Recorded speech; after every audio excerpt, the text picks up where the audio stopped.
Music was always in my family. Like my sister, she wrote poetry. My mom was a teacher in English. Same with my dad, and my brother does music as well. Gotcha. So it's kind of in my roots. So you're a person that's like already thinking ahead of like, okay, my next year, like where I'm gonna take it. Yeah, you gotta map out, you know what I mean, to roll out. You can't just be moving aimlessly. At least like maybe I might not have all the content and the songs done, but I have an idea in mind like, okay, I'm gonna drop this many songs first quarter. Second quarter, I got these lined up. Just so by the time first quarter's over, I'm not like moving around like what's next. I already know what comes in. They were singers, they just asked me to play the uke, and it was gonna be in the quad in front of the whole school. So I agreed. And then like the night before, I'm like, fuck, why did I do this? Like, I know I get a little nervous. And I grew out of it now, but at the time, like, I used to be that type of person. Like, when I get nervous, I start shaking. Like, you know, my voice tremble, my hands start shaking a little bit. Beat me up, Scotty, I be selling her a dream. Answering your calls, then you know she moving trees. And we are back on another episode of The Rodriguez Show. My name is Cesar Rodriguez, keeping it funky, fresh, and sexy since the year 1992. I have a very special guest today. He is a hip-hop and R&B artist known for his gritty sound, mixed with some soul, West Coast, and sounds from his roots from the Congo, hailing from Anaheim, California. Numilly, what's up, man? Yeah. How you doing, brother? Good, man. I feel like we met years ago. You were going by a different name, and it was at the old radio station studio. Yeah. How long have you been involved with like the music scene in Orange County? Pretty much since like 2010 by myself. Yeah. But I would say I came out and started making my presence known and representing where I'm from, like 2012. That's dope, man. Yeah, that's I've always been following you since we met a long time ago, and just seeing like the progress and all the different things you do. Mm-hmm. So take us back to the beginning, man. How did you decide, okay, I'm gonna start making music? Music was always in my family. Like my sister, she wrote poetry. My mom was a teacher in English. Same with my dad, and my brother does music as well. Gotcha. So it's kind of in my roots. Yeah. I've been Nice. Well, so how old were you when you were like, okay, this is like the first time I'm gonna, like, when did you first lay down a track? Damn. Let's see. The first time I laid down a track, I would have to say it was junior year, 2011. Oh, okay. It was like the first time I actually recorded and heard myself back. Yeah. But for like most of my years, me and my brother, we loved playing music. I'd play the ukulele, he would rap, vice versa, we would switch off. So is that the only instrument you know, or what else? What other instruments? no, that's the only instrument Oh, I really okay, know. that's still dope though. Yeah. So your family, what do they think when you're like, okay, I'm gonna start making music? My mom loved the idea. You know, I come from an immigrant background. So, you know, those type of parents, when they first come to America, they're like, music might not be the best way to go. Yeah. But my mom, she's supportive of whatever we do. So Nice. I had her back in her blessing. My dad, not so much, taking a little bit more time to, you know, come to this side. But Yeah. for the most part, my parents support me. Nice, that's dope, man. So how did you come up with the name Numilly? Actually, my freshman year in high school, Lil Wayne dropped the song of Millie. And my name, my government name, I'm not going to say it, but it's close to Millie.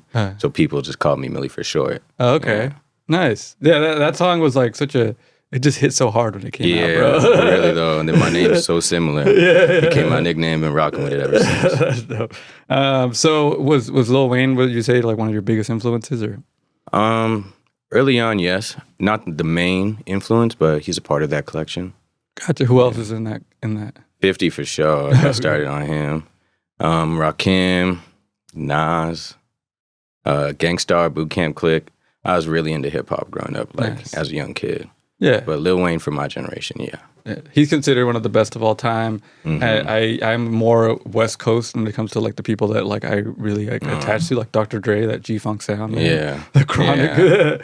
Yeah. So when you got to that point when you're like, okay, I'm gonna lay down a track, was that the moment like, okay, I'm gonna keep pursuing this, or was it an on and off thing as you like grew, or was it like consistent? It was on and off, but I would say I was still like consistently doing it.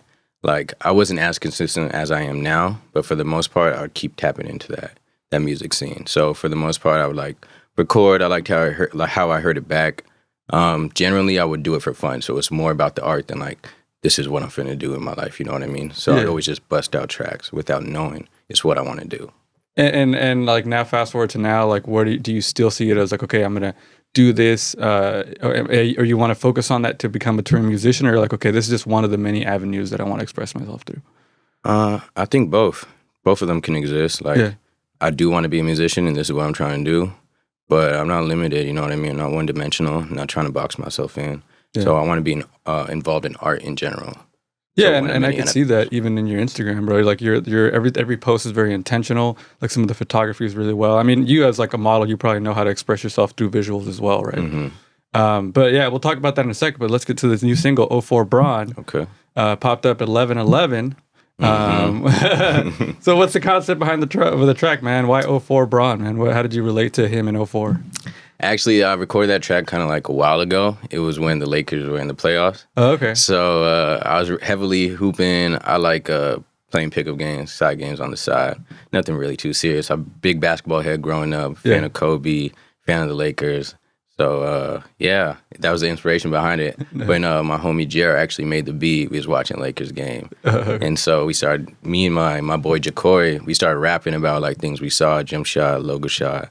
So 04 Braun came like that. That's dope. Yeah, felt only right just to name it that. That's one of because you dropped another song this year too, right? Or was it early last year? Yeah. What was the name of the Bag song? Was it? Yes, sir. How did that come about? Just thugging it out. Like, you know, it's your time to shine, getting your Duffy, getting your bag, your Jan Sport. You know what I mean? Just get in that mode, you know what I mean? Handle your business. Nice. When you're creating that stuff in the studio, like what is your like setup? Like how do you like to start a session? We play a lot of songs that I might be listening to. I asked the producer if he's on to anything new, so it might draw some inspiration from that. But for the most part, we play music back and forth, sharing tracks. Then he starts creating if he doesn't have anything, you know what I mean, like instrumentally that he wants to show me. Yeah. And then just start vibing and low-key start to write while he's making the beat, see if it aligns with the way I'm going. If not, we'll scratch it immediately, move to the next one. If not, we keep going. Gotcha. So it's more like listening to the beat and being inspired from it and going from there. Exactly. Have you ever written like just lyrics before that? I have. Didn't quite go the way I expected it to, writing beats and then making the beat around it. I mean, writing the rap and then making the beat around it. Gotcha. But for the most part, I prefer it the other way around. Do you have like a situation where you're like, I have a line in my head, I just gotta find out where it's gonna fit? Yeah, all the time. Sometimes, actually, I might come up with the last line before I come up with the first line. Gotcha. And just trying to figure out, like, work backwards. Yeah. You know what I mean? Well, one of my favorite lines from 04 Braun was that she called me daddy. I wonder if that was my favorite. I was like, damn. Do you have a favorite track you've made so far in all the tracks you've made? Yeah, I do. Do you want to? I mean, I don't like talking about records that ain't out yet. But gotcha. I definitely do got a special one coming out, and it's gonna be early first quarter next year. Gotcha. So you're a person that's like already thinking ahead of like, okay, my next year, like where I'm gonna take it. Yeah, you got to map out. You know what I mean? To roll out, you can't just be moving aimlessly. At least like maybe I might not have all the content and the songs done, but I have an idea in mind. Like, okay, I'm gonna drop this many songs first quarter. Second quarter, I got these lined up. Just so by the time first quarter is over, I'm not like moving around like what's next. I already know what comes next. Gotcha. So you're already like you have that plan ready to go. Yeah. How do you know like when you finish the song? Like, is there a song right now? Like you said that one that you're is it done? You're just like, okay, this is when it's coming out, or are you still tweaking it up till the very end? Most part, tweaking it up till the very end. I mean, for the most part, it's just arrangement of the beat, so it's more on the producer end for that track. Mm-hmm. But like even when it comes down to mastering, like he might send me the final master, and then I'm like, I don't feel like it's loud enough, or could you know, higher the mids or lower the lows, and then he might tweak it again. So by the time I actually put it out, even though that was the first master he sent me, it's really mastered like 24 or 14. Gotcha. You know what I mean? Do you have like all of them like saved on your phone and you just like kind of revisit it? Yeah, exactly. Yeah. Nice. I have that like, and I don't make music myself, but like when my friends send me stuff that they're like working on, I'm like, damn, nobody else knows about this. Yeah. Like this is just like a fire sitting in my phone. So how do you intersect your personal style that you have with your music? Like it's all one package, right? Yeah, I mean, my roots is from the Congo. My parents are from Africa, so for the most part, I try to like draw elements from that, like whether it be like the guitar, the drums, even just like a cymbal, a tambourine, you know what I mean? Just something small from my roots. It might not be every track, but for the most part, I always try to like go back home. If the track I'm releasing currently might be really hip hop, the next track I'm going to try to implement something, even if the listener doesn't understand or notice it. Yeah, because I'm sure for you, you're like, yeah, I'm proud of it, you know, that it's in there. Yeah. Nice. So what do you think of this scene that we have in Orange County? I know it's been you've been in it for a while, but like, how have you seen it grow? I've seen it grow a lot, man. Like, to be honest, I haven't really been tapped in too much to what's going on around me. I like, not trying to be cliche, I really try to be in my bag and just focus on me right now. Yeah. Putting out, because it's so easy to get like washed up and caught up in everything else that's going around and comparing yourself. So I just try to stay focused on myself, keep my head down and work. But we got a lot of talent coming out of OC, like Orange County, LA in general, and some of the people been on your podcast already, and I know you know who. So yeah. Yeah, there's a lot of people working, man. And it's hard. I could see that, like how people, because I've been in it now for 10 years making this podcast, I've seen people start and then stop. And what do you think is like one of the biggest challenges as somebody that's an independent artist? Money. Yeah. It's really not about the stopping and starting. It's just about money and funding yourself. I mean, granted, a lot of things can be done independently without cash, but you need to have some sort of backing. Otherwise, you're just going to like drop shit on people that not going to listen. Like, it's not going to have the maximum reach that you would like. Yeah, I understand that. Like, because even like the cover of your single, it's like a photo shoot that you had like a picture of, right? Like, it's all a budget that you're trying to create, and like you got to make it special, or else people won't care. Yeah, exactly. And I'm not asking for like a controversial soundbite or anything, but like, what do you see the role of AI being in any of the creative process? I don't know. I kind of go back and forth with this. Like, as long as I feel like the artist owns the intellectual property and is going to get credit for it, I don't see anything necessarily wrong with it. It's only wrong when you start using people's voices without consent and making songs. Like, the stuff that they go around, that you hear right now, like, you hear Drake tracks being made every other day. Yeah. Though it might be hard, you know what I mean? And granted, he is making money. Imagine if he was an independent artist and he was like a no-name or someone just trying to come up. Like, you're just ripping off his music, you know what I mean? And if you don't own that, then somebody else can technically take that and actually turn that into a song. Yeah. So. And that's kind of where it is. It's like, it's not necessarily that the music is out there that people can listen to it. And I'm not talking about AI, just in general, like intellectual property. Like, somebody wants to remix my song, go ahead or whatever. Yeah. But it's more of like you're using it and without giving me credit. Exactly. Yeah. And I feel like that's the problem with AI right now. It's just learning from everybody and just copying, and then it sounds so much like Drake. Yeah. And not even just music, like in the acting realm. That's why they were on strike for things like that. So yeah, I mean, now it's videos. Like, yeah, that's shit. Now I don't even know what video I'm watching, if it's real or AI too, down to the memes. Yeah. It's getting that insane. And we're so close. We're like, I feel like 95% of it is like, you could tell, but then now once they close that gap, it's going to be virtually impossible. Really. It's getting close to that too. So speaking of the future, where do you see yourself going in the next couple of years? Like, what's kind of your like path, you know? I would like to be in some short films, possibly act, continuously doing music. For sure. By then, I would have at least a project out. Some more visuals for sure, and modeling, definitely. But first and foremost, I do want to be behind the camera acting. Okay. Nice. And do you have any experience right now with acting? I do not. I definitely do not, but I would love to. Yeah. That's dope, man. How did you even get into modeling to begin with?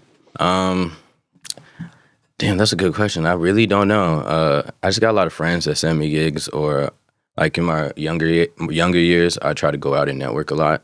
So I came in contact with some people that, you know, that they do photography, or they're looking for bodies for a different type of project. So I try to tap in with them, and just try to keep it consistent. Yeah. I should probably try to look for an agency. That's my next goal. Yeah. But right now I got a lot on my plate, so that will come. I see that work, man. It's cool to like be able to just work with people that you already know, and they put you in stuff. How does that work with like? Because I know you know a lot of musical people that are also making their own music. Do you ever like show them what you're working on and get feedback from that? Yeah, most how does that work? Like, usually when we're in a creative space, sometimes people ask like, "Oh shit, does anyone want to play something?" Like, what do you do? Like, I know last time I went to an event, someone was like, I know we got some rappers in here. Yeah. So, but at that point, it was like 6-7 people trying to play music. And I'm like, you know what I mean? I ain't really sweating it. Yeah. But whenever the opportunity arises, we always share each other's gifts with each other. So. Nice. Have you ever been in a situation where somebody like gave you a piece of advice and you're like, I don't know about that. Like, how do you handle that criticism or whatever it is, feedback? Instead of like feeling defensive, protective, I take it with a grain of salt. At the end of the day, if I ask that person for feedback and it might not be necessarily what I agree with, I don't try to pick out the parts that I don't agree with and be like, nah, you're wrong, and get into an arguing match or whatever, become sensitive. I just listen to it. I say, okay, you could hear someone without necessarily agreeing. So I feel like I could learn anything from anyone. So I'm always picking and choosing what I hear. Though I might not agree with it at the time, I might go back later and listen to it and be like, you know what, there might be some truth to it. Listen to it with different ears. I feel you, man. Is there like a situation, because I know you featured the homie that was on the song. Are you looking to work with, like, what's your dream collab? That's what I'm trying to say. If you could pick anybody. Dream collab. I don't think I have a dream collab. I'm willing to work with anyone that aligns with me, to be honest. Yeah. I don't think I have a dream collab, but I would definitely love to collab with some talent back home. Oh, okay. Yeah, then you're saying in the Congo? Yeah. Okay. Or yeah, that'd be mostly like anywhere in Africa, to be honest. Yeah, I think that I've seen like people embrace like the African roots in some of the music, and it feels like really cool to hear like the diversity of sound. Yeah. Because I feel like with I guess mainstream, like what you're hearing as the most popular songs in hip hop, which right now it's kind of like on the radio, like what is it even? You know, that's the tough part. You're not hearing anything kind of special. For a while, it's kind of the same kind of trap beats, and now people are trying to go different places with it. You know, I feel like at this point, it's like you could do whatever you want with it. Really though, that's the best thing about music, man. It's always changing, and you could change it. Like nobody's gonna be like, oh, you should be doing this kind of, like, no, bro, like just express yourself. Exactly. I feel like artists like, I don't know, Kid Cudi, like somebody that could just switch it up from one album to the next. You're like, all right, like that's cool. I mean, it started with even like Lil Wayne when he did rock for a little bit. Yeah. I mean, it wasn't like it was a chance, like a risk, but it was. Yeah, I mean, I respect and commend him for switching it up, because not a lot of people do that, especially if you're dominant in one type of genre or lane. Yeah, it takes guts. So. It takes guts to take risks. Yeah. So, if you could give somebody that's just starting out, like let's say just making music, like what would you tell them? Just like a little kid, like, hey, I want to be like you. Bust out songs, man. Especially if you're just starting out and you're young.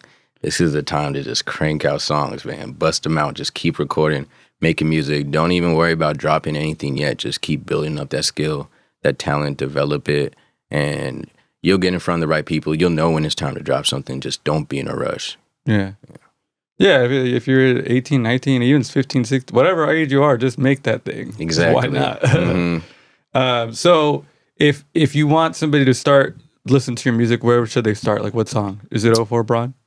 Yeah, I would say they can start with the recent single, Oh Go Back to Bag. Those are the two that's out right now. Yeah. If so, outside of your music, right? If you had to pick a song, like a soundtrack to your life that shaped kind of who you are, just you don't have to. It says 3 in this, but it could be like any amount of songs or. Numilly's got to be one, right? Because the name. Oh yeah, for sure. Shit. Numilly, no doubt. Soundtrack to my life, though. I like 50 a lot. I ain't even gonna lie. So I like Stone 101. Okay. Yeah. Stone 101. Yeah. Or God Gave Me a Style. I like that. That was fire too. Well, so what's one thing people would be surprised to find out about you? I speak my native language. Oh, okay. Yeah. What's the name of the language? Called Kikongo. It's from the Congo. So tell me about that. Like how long? So you were born in the Congo? No, I was born here. Oh, okay. Yeah, but I recently went back home 2 years ago, Congo, Kinshasa, to see where my family's from. How was that experience? Oh, bro, that was amazing. Yeah, dog. That was my first time overseas. Seeing so many family that I've talked to on the phone but couldn't put a face to their voice. Yeah. Finally got to see them. You know, when you got immigrant parents, your mom's like, say hi to such and such. Like, damn, I don't even know who this person is. I finally got to meet him, so that's it was dope, awesome. Man. And it's good for your parents to like that, to keep that like culture where you even knew the language to be able to communicate. I mean, I'm sure a lot of them spoke English, but to communicate with that, like that's really cool to be able to carry on that language. So do you hope to pass that on to your children when you do have some in the future? Most definitely. My kids are going to speak many languages. Because my parents, low-key, they speak 7 languages. What other languages do they speak? Shit, they speak French, Spanish, Swahili, Lingala, Kikongo. Damn, I just can't keep. I don't. They just speak a lot, bro. That's fire, dude. I know. I speak too, but yeah. Are they? How are they? Are they doing good? Your parents right now? yeah, they're doing good. Nice. Yeah, I mean, a household like that, man. Yeah, you're lucky. You're lucky, man. Yeah. I mean, I know a lot of people, grow up in happy households, but something like culturally like that, where you get the, their music, they supported you for all that. That's dope, man. Yeah. So if you weren't doing music, what would you be doing? I'd be boxing. Boxing? Yeah. I mean, well, because if I wasn't doing music, I'd be modeling or something, or acting. But if you're saying like if I never did anything artistic, then it would be boxing. Was that something you did when you were younger? I did, but especially in 2019 in COVID, that's when I went ham. And I've been boxing now since 2019, so 6 years. Oh, okay. I love it, man. But the thing is about it, it's like any other sport, any other craft. Yeah. If you want to do this shit, you got to dedicate all your time to it. Nice. And I'm like, that's not what I'm trying to do in life, but I still do it on the side to stay fit. Yeah. No, that makes sense. Like I want to do that to stay fit too, man. Okay, so this is we're getting into the last couple of ones that I want to tell people that it's like the fun segments. What's the first time you felt cool? Anything? Yeah. Oh man, first time I felt cool. Yeah. First time I felt cool. Damn, I've never been like, you know what? I feel mad cool right now. But it was the first time you were like, you had that confidence. I'm sure we all build up to having that confidence, but I can't say the very first time I had confidence, but I could say a time where I feel really nervous and then it disappeared and then I gained all the confidence. Yeah. It was my junior year in high school. Like I said, I was playing the ukulele. Wasn't really rapping at the time. And these girls that I was really cool with, they asked me to do the talent show with them. They were singers. They just asked me to play the uke. And it was going to be in the quad in front of the whole school. So I agreed. Yeah. And then like the night before, I'm like, fuck, why did I do this shit? Like, I know I get a little nervous. And I grew out of it now, but at the time, like, I used to be that type of person. Like, when I get nervous, I start shaking. Like, my voice trembled, my hands start shaking a little bit. So I remember they called my name and the two girls to go up on stage. And my hands started shaking. I'm like, damn, how am I going to play when my hands are shaking? Yeah. I was going to tell the girls, like, you know what? I don't think I could do this right now. I feel kind of sick. But I talked myself out of it. I'm like, Millie, like, it's only going to be, like, 2 songs. That's maybe 8 to 10 minutes. So, like, just dug it out. It's going to be over as soon as it starts. So I did my little prayer to God, talked to myself, went on stage. Everything stopped shaking, and I got through it. And it felt amazing afterwards. Nice. It's so crazy how, like, you can be in your own head one time, and then the next, you're perfectly like fine. In the zone. Yeah. That's awesome, man. Do you still play the uke? Nah, to be honest, I lost my uke, bro, so I haven't played in years. I need to buy another one. Yeah. I've been telling myself that. If I don't have one, but if I handed you one right now, you could bust something out. I'm pretty sure I could bust something. It's like muscle memory. Yeah. I'm not sure about a whole song, but I can play a couple notes. That's dope. All right, so the last question, what inspires you? Or, like, if you can't come up like something in general, like the last thing that inspired you? My friends, people around me. I got a lot of, like, people that are motivating on Instagram, like people, my loved ones around me. So I don't really try to have a dirty feed. So whenever I see them, they're like in the gym, motivates me to go in the gym. When I go to the next story, it's literally like my brother posting a song or the homie in the studio. Like, even if I already know I have something coming, even if I know I'm dropping something tonight, when I see that, I'm just like, damn, I'm not doing enough, but not in a bad way. It's like, all right, get on your shit. Like, you don't want to be left behind, and that's a good thing. So my friends around me motivate me more than they know, actually. Well, shout out to the Orange County music scene. Shout out to all the homies that I know that you know as well. Yes, sir. And thank you for being here, man. Of course. The single 04 Brun, available on all DSPs. I'll post a link in the description, and I'll also post your Instagram right here on the screen. It's Numilly with 3 Y's at the end, for people that don't know. And yeah, man, thank you so much, bro. Thank you for having me, my guy. Of course. I appreciate you, dog. And that's it for this week, guys. Keep it funky, keep it fresh, keep it sexy. We out.